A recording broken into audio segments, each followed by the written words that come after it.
Good morning, madlang people. Gikan ko nag-exercise aw nag-isingalan na ng jogging aw nag-hiking.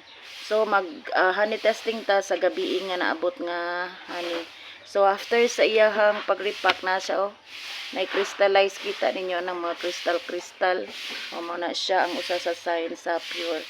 So amber ni siya pa dark amber ang color. Gahapon light rato siya ang naabot. So kani siya kuan gid siya dugay siya dugay siya sani tulo sa kuan kay siya lapot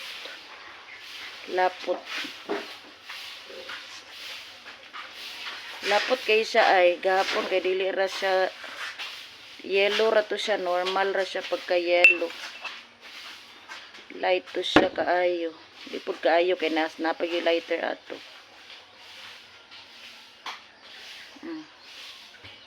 Nara siya sa ilalom mo. Nara siya gid siya ning kuan wala gid ning saka sa taas, wala ning tunaw, wala ning puti. So ato po ni siyang butangan diri tubig ang plato. Kay another testing na pud ni siya. So kani dani ra ni siya ha. Puro na siyang kuan diha. Tangan na to ni siya og honey. Ang taon na to kung mabungkag ba siya o mabuo ra siya. Tsaga lang gyud ang mga customer aning niya kay lahi ra siya atong kuan gyud kay siya kanang lapot.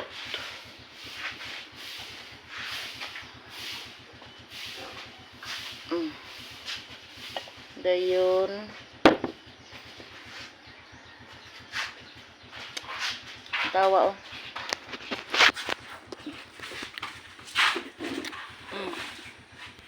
alog-alog na to siya, alog-alog na to iyahang kuan. Naragid siya, di siya mabungkag naragid siya ana siya. Masya isa kati mailahan sa pure. Naragid siya sagunsag uyog.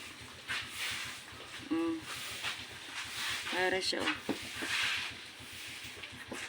Ibi mo siyang anaon, mara siyang makuan crystallize nga asa ni mara siyang